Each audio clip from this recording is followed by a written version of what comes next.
clumsy of me. I'm inclined to agree. Perfectly. You see, I am too vain. I was admiring my name on the board. Stacy Secretarial Agency. Yes.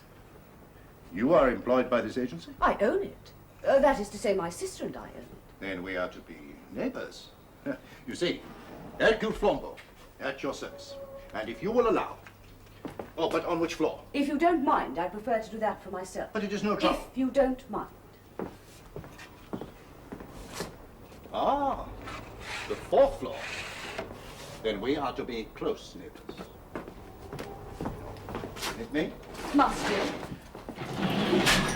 It is a courtesy. An unnecessary one, Monsieur Flambeau. Oh, you will permit. You see, the building is so new that there are only 2 tenants and no one to work the machinery. Now, let me see. There is no mystery to machinery as long as one takes the time to understand it.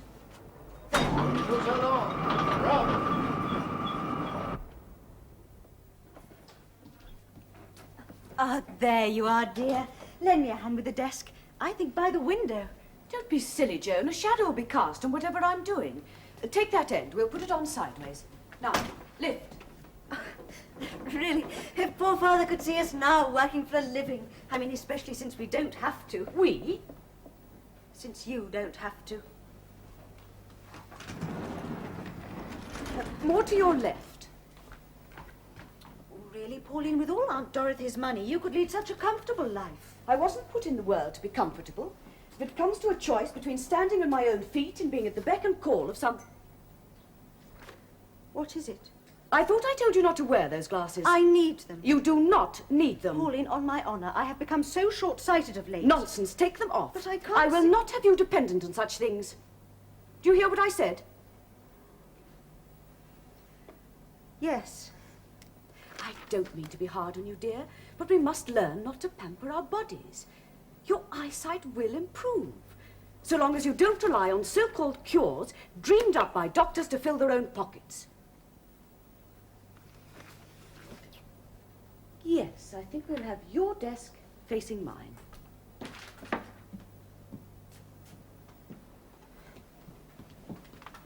Well, if what you say is true, what about Aunt Dorothy? What about her? Well, she didn't believe in doctors either. That's why her money is of no use to her. That's why it's yours now. Aunt Dorothy is an old woman. There is no cure for that. Help me move the filing cabinet.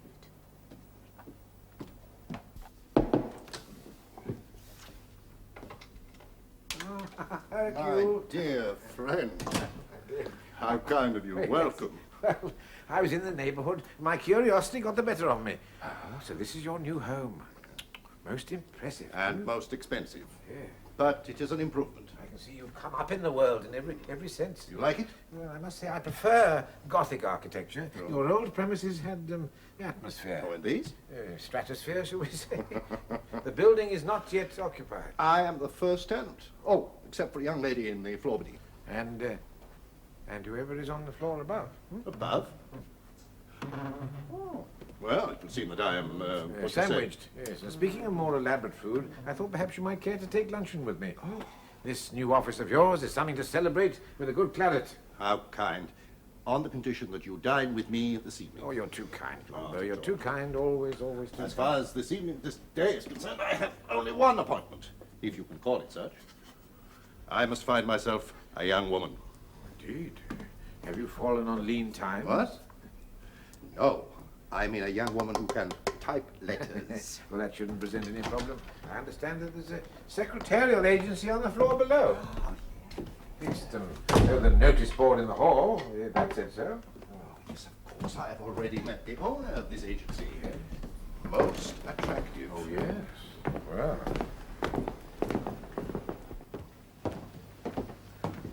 Oh, the lift is gone. We shall have to walk down. No, it's coming, Flambeau. Oh, maybe it will stop on this floor. Already I have a client.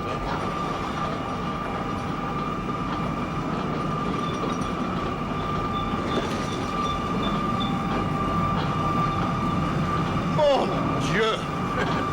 No, not really. But the gentleman does seem intent on impersonating some deity or other. If that's your new upstairs neighbour, I wish you joy of him.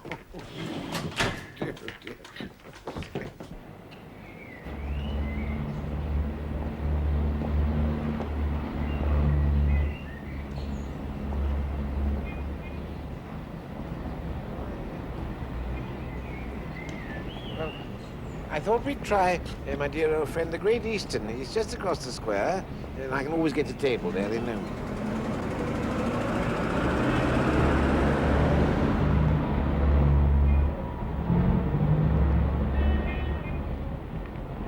O sun, O greatest of stars, O star that art too great to be allowed among the stars, O fountain that flows gently in that secret spot is called space.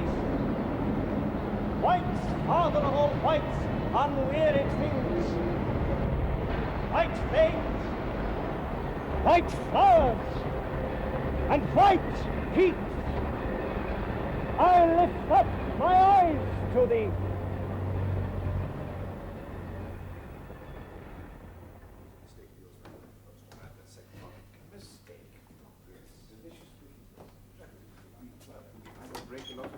Good bottle of clear. Move this up. Oh. Good afternoon. This lady and I have been waiting for 21 minutes. You are Mr. or Monsieur Flambeau? Yeah, well, it is the lunch hour, you understand. If you had telephoned... That would have been inconvenient. There are two of them, are there not? Two, yes. Describe them. Mr. or Monsieur Flambeau is of middle age. He is presentable, dresses, one would say, with a degree of self-regard. Not of the lower classes. The other? Clergyman, Anglican. Next best thing, Catholic. Miss Ammersly, as you will perceive, no longer possesses the boon of eyesight. Oh dear, oh dear. I pride myself on being of some modest assistance. No, you are modest. Too kind. My name is Thurston. I'm Miss Ammersly's solicitor. Charmed. May I introduce my friend, Father Brown? How do you Your do? friend, not your client. Yes, you see, well, now and again, my work and Monsieur Flambeau's coincides to a minute degree. Well, I can see this is a professional visit, so I'll take Thank my you. leave. Yes. No. What I have to say is to do with religion, though some might call it by another name. I should be glad of your advice. Stay. Take a seat. Very well. Excuse me. May I inquire, madame, by whom I was recommended? By the notice board downstairs, which states your occupation. You are an accident of proximity, Mr. Flambeau. I came to this building to visit my nieces, Pauline and Joan Stacey. Ah, yes. You know them. I have met one of them. I am, or was, a person of wealth. A month ago, I gave most of my fortune to Pauline by deed of gift. I could have willed it to her, but I am old, and since I became blind a year ago, I have little use for money. You gave nothing to your other niece? Joan is not a fighter. She lives only to marry, settle down, breed like a rabbit. She wants a quiet life. Pauline is like me, a fighter, a doer. At least I was. Women's suffrage. Pauline has opened a secretarial agency. She is making my money work for her, using it to get women out of the home and into the world. I approve. She'll go far. Unless Father Brown, is it? Brown, yes, Brown, yes. What do you think of those people who worship the sun? Oh, I think they should take very great care. The sun was the cruelest of all the gods. Are you talking about that gentleman upstairs? I am. Pauline is a follower of his. Oh, dear, oh, dear. His name is Kalon. The symbols of his religion are the sun and the open eye. He professes to believe that if a man is really healthy, he can stare at the sun. Well, if he were really healthy, he wouldn't bother to, would he? He claims that his religion can cure all diseases. Except, of course, the worst one. And what is that? The disease of believing oneself to be quite well. You agree that the man is a charlatan? Not at all. No. He may be his religion may be a fake, but not him. He's a different matter. You fear for your niece? I fear for my money. I knew of her obsession with this man Kalon from the beginning.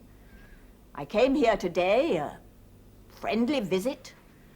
I learned that he and my niece are under the same roof. Yeah, but 2 floors apart, madame. Is that a joke? No. Well, it might be entirely innocent. I mean, a matter of one person recommending suitable premises to the other. I want to know what this man Kalon is up to. I want you to find out Everything about him, especially his history, if he is known to the police, the source of his income, and his intentions towards Miss Stacy. And my money. I want him watched. No, that will not be difficult, madame. In fact, I would say it would be almost unavoidable. The sun is the greatest of stars, but it is only a star. Why, in all the universe, should there be one star upon whose face we may not gaze? The sun is not your master.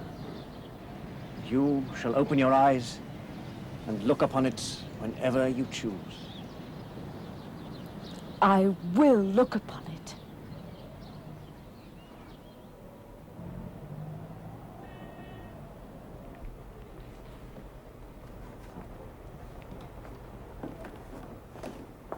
Well, are you content? It was wonderful. But my eyes, the room... Oh, it looks dark, of course. That is natural. Close your eyes for a moment. Rest. There. You have great promise. Truly? Mastery of the sun is mastery of life, of the world. You may be one of those chosen few who are destined to look unharmed into the sun at its zenith, to withstand the shock of noon. As you do. Even as I. But be patient, it will take time. First, the death of the sun at the close of day, and then its rebirth. The morning rays come like arrows to afflict the unwary. That is the second step. Finally, for the few, the devouring power of the sun at noonday. I know I must wait. Perhaps not too long. Miss Stacy, would you do me the honor of dining with me this evening? With you? Oh, I am a priest of Apollo, Miss Stacy, but I'm also a human being. I need food at least once each day, if you will do me the honor. I would love to. But first I must lock up the office. I shall call upon you.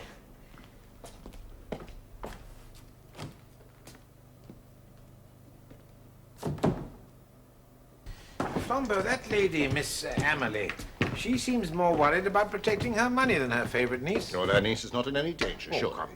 come. Anybody with a great deal of money is in spiritual danger. Spiritual. Oh, that's the trouble with you agnostics. You think only of things physical. It must be rather monotonous. No, the case of Miss Stacy. Are you going down? Yes. Of course she's going down. Stupid of business.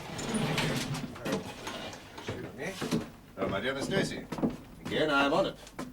May I introduce my friend? How do you do? How do you do? Allow me.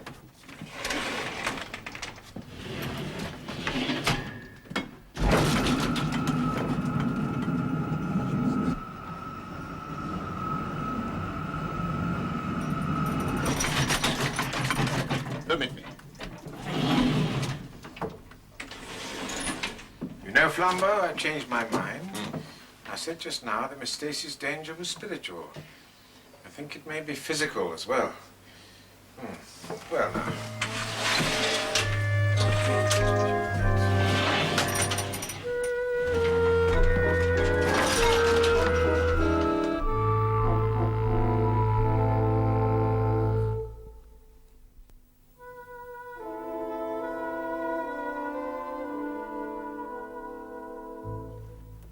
I'm so sorry for delaying you. It's such a nuisance. Mademoiselle, if the letters are not ready, it is of no consequence. Tomorrow, perhaps. Oh, but they are done. My sister typed them. Excuse me. Ah, I understand. You have had the misfortune to break your glasses. Yes. Then permit me. Actually, she didn't break them. Gerald. Her sister did. Oh, yes? She caught Joan wearing them, threw them on the floor, and then stamped on them. Doesn't believe in short-sightedness, you see. Well, it's true. Indeed, most interesting. My sister has her own ideas. She thinks I rely too much on things that are artificial. Indeed. Well, I find that interesting because your sister works in an office which has 2 typewriting machines, and when she wishes to ascend to these premises, she does so by means of the lift. Well, The difference, my dear sir, is that machinery is a sign of strength. To wear glasses means, of course, that one is a weakling. With respect, I do not agree. But these are excellent. My compliments, mademoiselle, and thank you. Monsieur?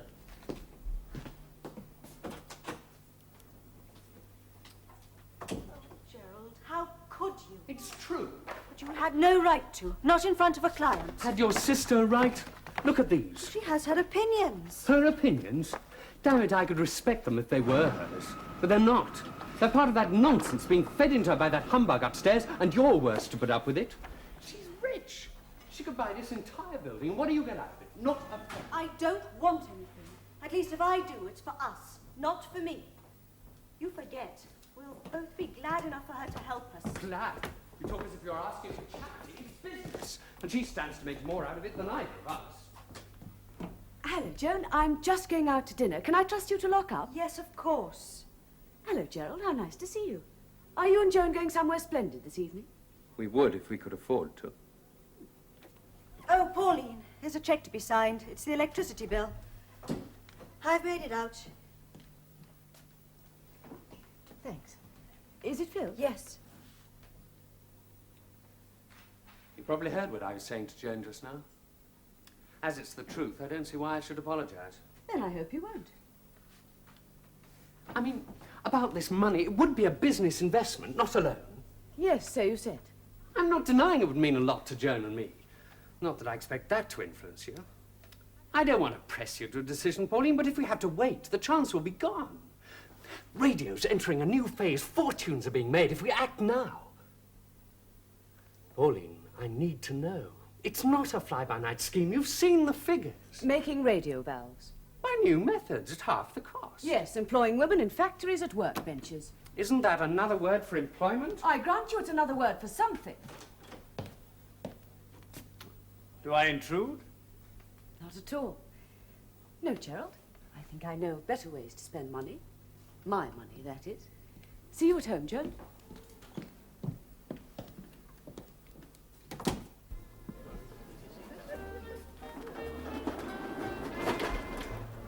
If you order me, then of course I must obey, but I have always been independent and I would rather pay for my own dinner. You are strong-willed.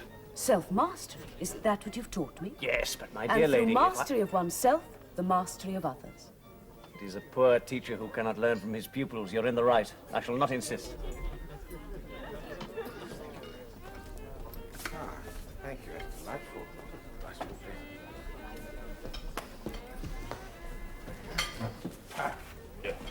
No. Flambeau. Profanity knows no frontiers, not even those of language. Isn't it a rather strange coincidence? That's the young lady. Mademoiselle Stacy, having a tete-a-tete, so tonight I am a stranger. But surely that's the gentleman of his... Kalon.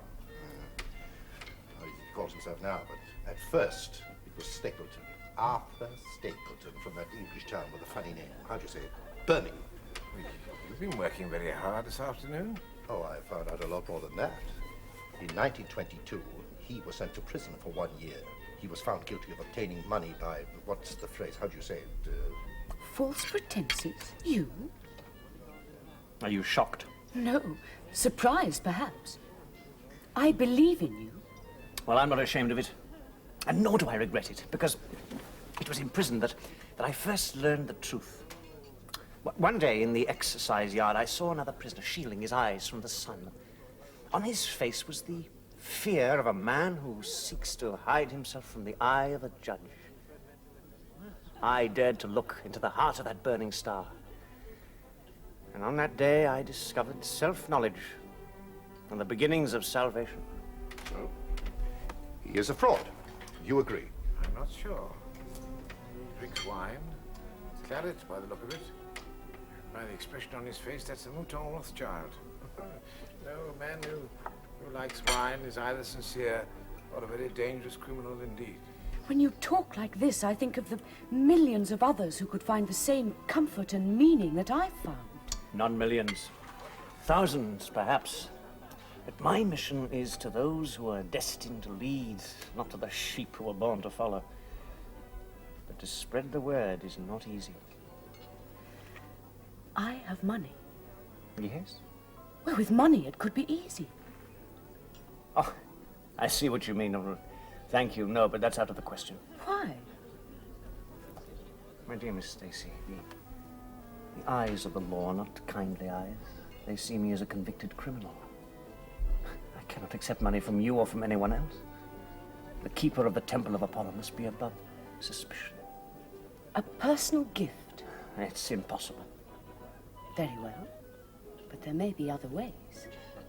So, Arthur Stapleton from Birmingham, convicted of obtaining money by false pretenses. I must say, as a messiah, his credentials are impeccable. No, you are pleased to joke. Not at all, Flambeau. The founder of my own religion came from the provinces and died a convicted felon. Our friend has set himself excellent standards. You mean you believe him to be honest? I don't know, but I'd very much like to find out. Look, tomorrow I go on retreat for 3 weeks. When I come back, I'll call on him, if it won't jeopardize your inquiries. Oh, not at all. I should be most Oh, interested. splendid. Then we'll do that now. As my retreat involves rigid fasting, as I'm your guest, Flambeau, I think, may I, waiter? Let me see now. Chateaubriand looks most inviting, and asparagus. I wonder, dear I.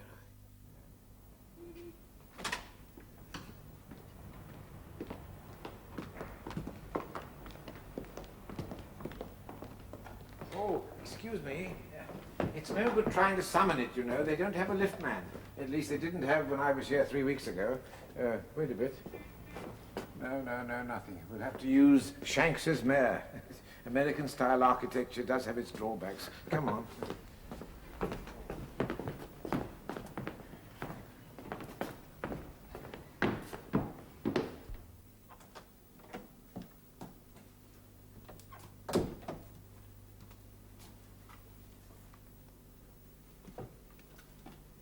Well, I told him as I said I would. and he agreed, of course. No, Joe.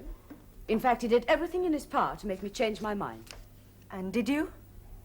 If you don't know me by now, you never will. Where's my pen? Oh. It's here.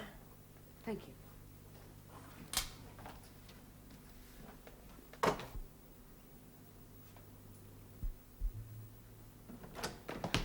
Hello, Joan. Aren't you ready yet? Pauline? Gerald, how nice to see you. Is it? Always at hand when needed. Stay a few moments here. I want you and Gerald to witness this before you go. Oh, we can't wait. Gerald only gets a bear after his lunch. Can't we witness it now? I haven't written it yet. Oh, who cares? We trust you. Here, give me the paper.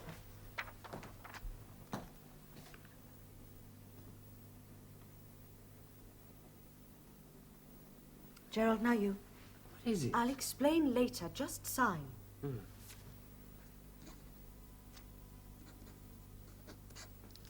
There. All legal and above board. Right, now shall we go? Bye, Pauline. Back at 1. Have a nice lunch.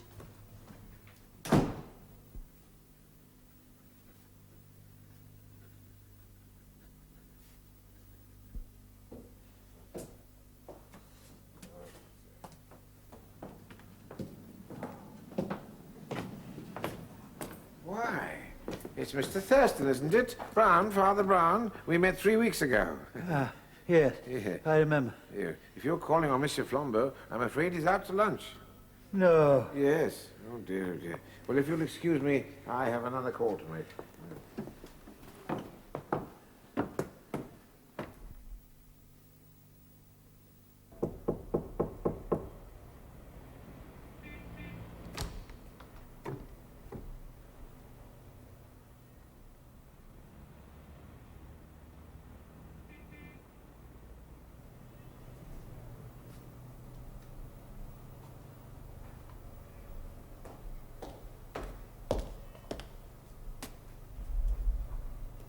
What do you seek here?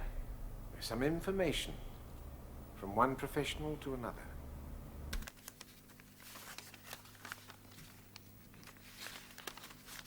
My dear sir, I shall be happy to answer any questions that are asked from a genuine desire to learn. But if you come here to pry, to have me condemn myself through my own words, then take heed. The enemies of Apollo do not last long. Apollo? Is he your god? An all-powerful one. And unlike your god, he shows his face. It is the hour of noon. I must leave you for a moment. But stay. Stay and learn.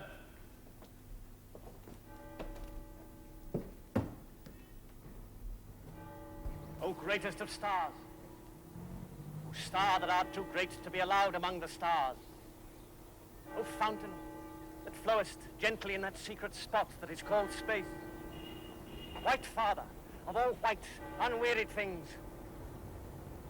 white flames and white flowers and white peaks, I lift up my eyes to thee. Thou art the master of the universe. Thy power shall devour those who dwell in the places of shadow. The weak shall perish in those flames that give immortality to thy true servants, who embrace thy glory in the burning blaze of noon. See, I worship thee with my eyes and my spirit, unafraid. O Father, who art more innocent than all thy most innocent and quiet children. Stop. Who is it? Who do you think it is? No, who is it? Oh, isn't it all? Excuse me, all please. fake? Please excuse me. Oh dear. It's Miss Stacy. Pauline.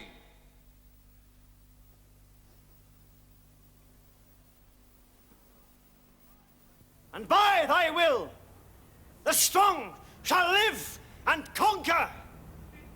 The weak shall perish.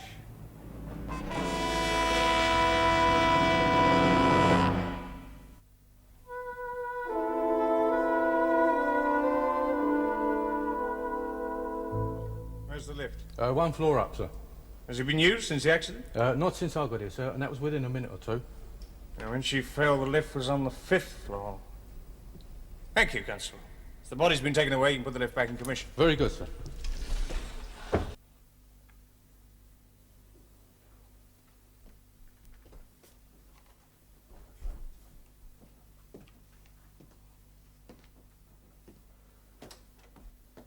Inspector, make Miss Stacy go home now. Can't you see she's in no condition to answer questions? Of course. I'd rather have it over and done I'll with. be as brief as I can. Only 3 offices in the building are occupied, is that right? Yes, this one mine and the one above mine. Yeah. Were you in the building at the time of the accident? No, I had gone to lunch. But then I remembered that my friend Father Brown might be calling on me on his return from the country, so I came back to the office to leave a message for him. As I was entering the building, I heard Miss Stacy cry out. You discovered the body? Oh, I was one of several. She died instantly. I'd like to be certain of how many people were actually in the building at the time when Miss Stacy was killed. Well, I was for one, Inspector. Yeah? Finding Monsieur Flambeau not in his office, I paid a call on a gentleman who calls himself Kalon. I was there when Miss Stacy fell to her death. Was Mr. Kalon in your sight at the time? Oh, I dare say he was not only in my sight, he was in full view of the whole of the city. He's a high priest of some pagan religion that requires him to hold a public prayer service 3 times daily, sunrise, noon, and sunset. When Miss Stacy fell to her death, he was on the 6th floor balcony. Yes, I can vouch for that. I saw him. So, Father, you and Mr. Kalon cancelled each other out. And Mr. Lloyd and Miss Stacy were both at lunch? Yes, Actually, you were. no. What? We had gone to lunch. Yes, but darling, you came back here for the letters. Did I? Yes, I did. I'd forgotten. You were here when your sister was killed? Yes, I was on the stairs. We do our correspondence in the morning, you see, and I take the letters to post at lunchtime. Well, today I forgot them. As you see, they're still there. I had started on my way up when I heard the scream. And where were you, Mr. Lloyd? Across the street, waiting. Did Miss Stacy seem in any way out of sorts when you last saw her? On the contrary, she's in rather good humour. She actually said it was nice to see me. Ah. We left her scribbling away. Scribbling? What, with a pen? What's wrong with that? Well, nothing, Mr. Lloyd, but, well, there are 2 typewriters in the office. Well, I suppose she thought handwriting would be more formal. It was a document of some kind. Joan and I had to witness Inspector, do you think I might go home now? I do feel unwell. Yes, of course. I shan't be needing you out of this. Come on, we'll take a taxi, darling. Father Brown, may I ask what you think you're doing? This desk is as clean as a whistle. I'm wondering where that written document went to. I'd rather that nothing was touched except by the police. It's most wise of you, Inspector. Now, let's see, it would require 2 witnesses. Yes, of course, how stupid of me. It must be over there in that pile of envelopes. I think you'll find it addressed either to a solicitor or to a bank. You seem to know a great deal about this matter, Yes, Father I Brown? do. Unfortunately, I don't yet know the most important thing, how the crime was committed. Crime? Oh, it was an accident. Oh, come, Flambeau. An accident. A healthy young woman, especially one who's at home with machinery, doesn't wrench open an iron gate and step willingly into a lift shaft. There's such a thing as absent-mindedness, but oh, no, not an accident. You're suggesting it was suicide? My dear sir, the cry I heard was not from a person going willingly to her death. In any case, I know it was murder. You know? Yes, and I haven't one shred of evidence. In fact, I find this whole business not only evil, but extremely exasperating. Sir, if you have any evidence Nothing whatsoever... at all, none at all, Inspector, not a scrap. Very well. So, the only people in the building, as far as we know, were you and Mr. Kalon on the 6th floor, Miss Joan Stacey on the stairs. Now, wait a minute. Mr. Thurston. Huh? Yes, he was the solicitor acting for the dead girl's aunt. He was calling on you, Flambeau. Or trying to. Now, I wonder what's happened to him. Thurston. Yes, Thank Thurston. you. Father Brown, I should like you to accompany me to the 6th floor. I beg your pardon? A formality, just to identify this Mr. Kalon as the person in whose company you were when Miss Stacey was killed. Gladly, Inspector. I should be glad to call on that gentleman again. Just one moment. Let me just, Father, jolly good. Yes, there, Inspector. Thank you. Yes, Flambeau? Flambeau!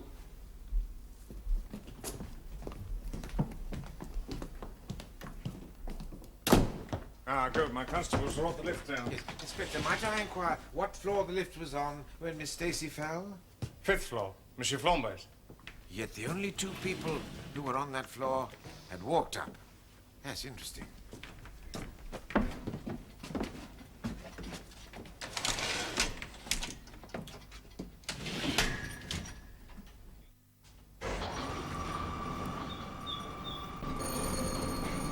Oh, that is my telephone. Stop if you please. Flambeau, join us as soon as I will.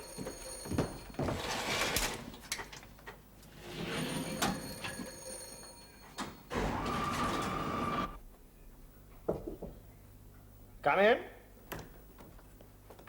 Ah, I've been waiting for you, Inspector. Enter. Mr. Kalon? At your service. Ah, this won't take but a moment, sir. Father Brown, is this the gentleman who was in your company when Miss Stacey was killed? Yes, it is. Thank you. Good day to you both. But, Inspector, this is most uncomplimentary. No questions. Should there be? I think there should be. Ah, Caiaphas, we meet again. Your church and mine are the only true realities on this earth. I worship the sun, and you the darkening of the sun. You are the priest of the dying, I of the living God. You know, if I believed you to be a sincere man, Mr. Kalon, I'd suggest you were suffering from spiritual sunstroke. Mr. Kalon, what are the questions you think I should ask you? Inspector, you are aware that Miss Stacey was a priestess of the Temple of Apollo? Oh, how very grand. In my church, we just call them parishioners. I take your meaning. She was a member of your cult. Then, shouldn't you ask me some questions about the nature of our relationship when I last saw her alive? What I know about her death? Yes, perhaps I should.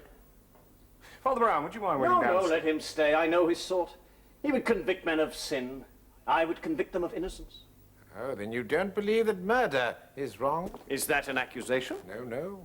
It's the speech for the defense. Ah. Inspector, Miss Stacey and I walked another world from yours. We trod through corridors of light while you were plodding through tunnels of brick. Miss Stacey worshipped Apollo, and this adoration was her existence, as it is mine. And she was a wealthy woman. She offered her entire fortune to the Temple of Apollo. Indeed? But I refused it. Some years ago, I committed a crime. I had no wish to expose myself to the law for a second time. But Miss Stacey was stubborn. At 10 minutes before noon today, she informed me that it was her intention to write a will leaving me and my church every penny of her fortune. Yes, and she did write it, Inspector. I gave it to you a few moments ago in the office. It's addressed to her solicitor, Mr. Thurston. And I think you'll find inside another envelope marked to be opened in the event of my death. So, come, Inspector. Where are your handcuffs? This Roman priest has offered you a speech for the defense. I have provided you with a speech for the crown. Come, show me. Show me to your gallows. But there's one objection, I think. I did not kill Miss Stacey. And what's more to the point, I couldn't have done. Not only this man, but passers-by in their scores, perhaps hundreds, will swear that at the moment of her death, I was out on that balcony. Yes, I shall certainly so swear. And Mr. Kalon, it seems there's no more to be said. Except the answer to the final question. How Pauline Stacey met her death. Do you know? We speak a different language, Inspector, but try to imagine. Miss Stacey lived for one purpose, to propagate a religion which she knew to be the sole truth of the universe. Thought you confined your beliefs to the solar system. You may sneer, Caiaphas, but Miss Stacey knew that her true life was beyond the grave. She'd offered me money, and I had refused it. And so she bequeathed it to me. And having done so, she stepped out of a life which for her had no further meaning. For her, now, it was more important that others should know the true way than that she should live. You're talking of suicide. Oh, so you will call it in the shorthand of the police courts. I call it a sacrifice on the altar of Apollo. And yet she screamed. We're all weak, Inspector. The spirit may not fear death, but the body does. What have you to say to that, Father Brown? I say what I've said already. And I know the name of the murderer. But without proof, such knowledge is as useless as a rosary in the hands of an atheist. Mr. Kalon has his legacy. I have my duties to attend to, so I'll bid you good day. Understandably, my niece, my surviving niece, Joan, is not in a condition to attend this meeting. So I have asked her fiancé, Mr. Lloyd, to be here in her stead. I am here because I've seen too much death in my time to be grievously affected. Mr. Flambeau, I engaged you to inquire into the history of the man who calls himself Kalon. Mr. Thurston has read me your report. A model of its kind. A petty swindler. Oh, in the past, yes. And in the present? Not so petty, would you say? She turns a phrase, you know. Now Father Brown tells me that my niece made a will leaving all her money, my money, to this person. Yes, there is a will. Yes, there is. This is what I feared from the outset. The will must be discredited. Do you hear me, Mr. Flambeau? Well, My I client really do not- feels, and naturally I agree with her, that circumstances exist in the light of which the bequest to this religious gentleman will be adjudged invalid. Are we saying the same thing, Mr. Thurston? Naturally. Continue. It may be that Mr. Kalon, as he calls himself, has brought undue pressure to bear upon the deceased. That will be for you to find out, Mr. Flambeau. I am honoured, of course, but I Such cannot... evidence, however, will be what is vulgarly known as the shot in one's locker. The main grounds for contesting the will be the presumption of insanity, which is invariably present in cases of suicide. Oh, bosh! Who said that? My friend is of the opinion that Miss Stacey was murdered. He Utter believes malicious what? nonsense. My dear sir, you were not asked here to be Murdering. Opinion. obstructed. It's not an opinion, it's a conviction.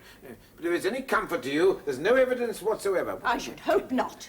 My younger niece never had half the brains or ambition of poor Pauline, but when it comes to a She choice may not have had the between her and brains, this Miss sharp- Ammersly, but at least she had loyalty. Pauline gave her nothing, not a penny. She treated her like a servant. Take care. I won't hear this kind of talk. It's true. All Joan was ever good for was being sent on errands, changing her typewriter ribbons, sharpening her pencils, filling her fountain pen. If she treated Pauline as she deserved, she'd have walked out and made a life of her own. You must not try my client's good nature, you know. This is our younger generation, Mr. Thurston. What is to become of the money of their elders, I don't know. Oh, yes. Monsieur Flambeau, may I come in? Sir, you are intruding. Sincerest apologies. Mr. Thurston, I take it, and Miss Ammersly, Detective Inspector Corliss. I'm here concerning what I understand to be the will of the late Miss Pauline Stacey. What is that to do with you? And this envelope is addressed to you, sir. I've just telephoned my superiors, and because of the circumstances of Miss Stacey's death, I'm instructed to be present when it is opened. Are you indeed?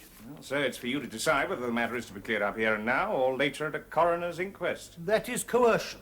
You know, it may contain a suicide note. That thought had occurred to us, madam. Well, in that case...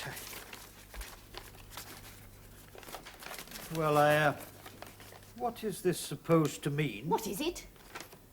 I hereby give and bequeath everything of which I die possessed.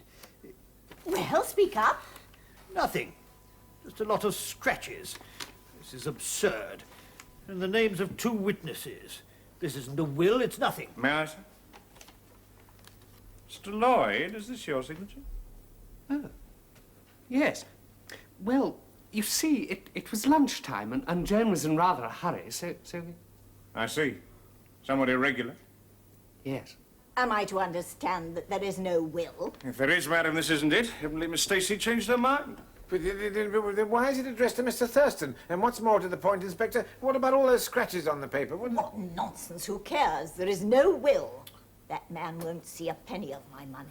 Do you mean it all goes to Joan? Unless a valid will is discovered. I tell you, there is none. Well, then there's no reason for me to disturb any of you further. Good day, sir. Madam. Oh, I may as well leave the will in your keeping, Father Brown.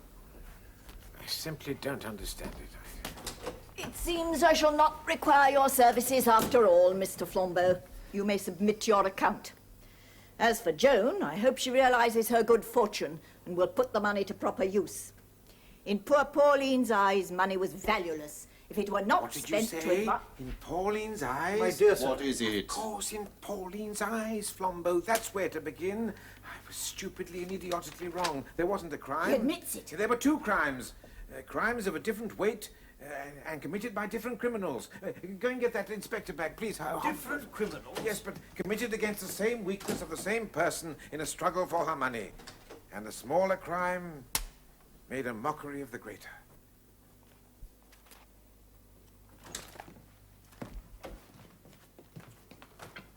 It isn't lost, you know. I have it. What are you doing here? What is it? I think you know what it is, Miss Stacey.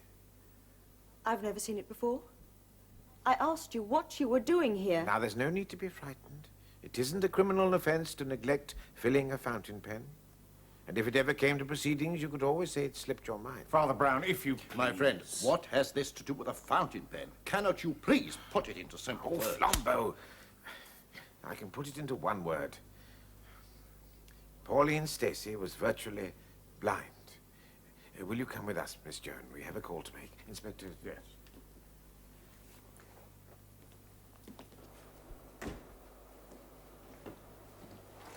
Yes, what do you want? A word with you, if you please. It is not convenient. It's time for my evening prayers. Oh, this won't take long, sir. Father Brown? I thought you might like to see the will, as written by Miss Pauline Stacey. What is this? It's what she wrote when she returned to her office from this room. Is this some sort of joke? Yes, I'm afraid it is, Mr. Kalon. And the joke's on you. That is the last will and testament of Pauline Stacey. There is no other. No other, but you... Then there's your murderer. No! I was wrong. You will need your handcuffs after all, Inspector. You see, the poor girl was writing a will in my favor. You see, she started it. And then her sister came in and saw what she was doing and dragged her to the lift shaft. It was murder after all. Yes, it was murder. But no one dragged Pauline Stacey to the lift shaft. She was alone when she died. Yes, but then how did she? Her blindness killed her, Flambeau. You told me how Pauline smashed her sister's glasses because it was her fad that one mustn't aggravate an affliction by yielding to it. For her own part, she wouldn't even admit to an affliction. But encouraged by the prophet Kalon, she looked into the very face of the sun. Was it any wonder that she went blind? Be careful what you say, Caiaphas. There are witnesses. You remember that evening in the restaurant, Flambeau, when they failed to recognize us? She also failed to recognize me as a priest when you tried to introduce us in the lift. It's strange, isn't it, Mr. Kalon, how religious people, even when they aren't of one's own religion, always adopt a special voice when they meet a clergyman. Well, Miss Pauline Stacey didn't. Only one person shared her secret. Her sister, Joan. Some days, her eyes were better than others. But toward the end, she could see nothing. She told me she had looked at the midday sun. She was not blind, she could see. Today, Pauline told you that she was making a will in Kalon's favor. You insisted on witnessing it even before it was written, because you knew that you'd handed your sister an empty fountain pen. The remains of the ink held out for a few words and then failed, but Pauline didn't notice. She went on writing. Damn you! It was you! You cheated me! And now I begin to understand. Pauline offered to give Kalon some money, but he refused. What if she found out that he was a fake and a swindler and went to the police? Oh, no, there was a much surer way. Lies, Wasn't there, Mr. lies. Kalon? He put the idea into her head of leaving the money to him in a legacy. She went downstairs to her office and started to write the will. Kalon went down in the lift. He told her to be quick about what she was doing. Perhaps he even told her that today she would look into the face of the sun, but she would have to hurry. It was 5 minutes to the hour. He told her that he would leave the lift open for her. He then stepped into the lift, ascended to the floor above, and walked up from there by the stairs to his office. Meanwhile, Pauline, who had handwritten the will out of a feminine respect for documents, typed an envelope out of a businesswoman's compulsion for neatness.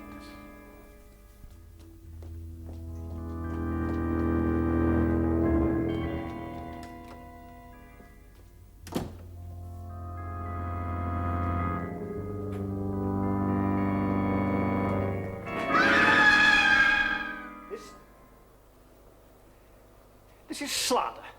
I'll take you to court for this. I think you will be the one who's taken to court, Mr. Kalon. You committed a brutal murder. Even more brutal because it was for nothing. Talk, that's all. You can't prove it. You can't prove anything. There is such a thing as circumstantial evidence. One thing you may be sure of, a jury won't be as credulous as Pauline Stacey. You can't try me. I'm above your law. I must ask you to accompany me. At the station, you'll be formally charged.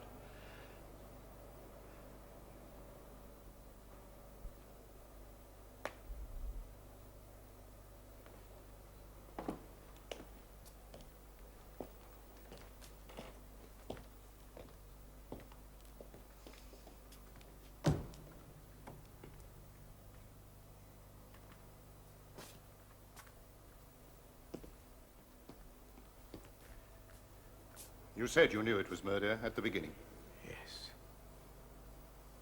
You see, Flambeau, when she cried out, and it was the most terrible cry, he didn't even pause in his prayers or look round. I didn't know what had happened, but I knew that he was expecting it.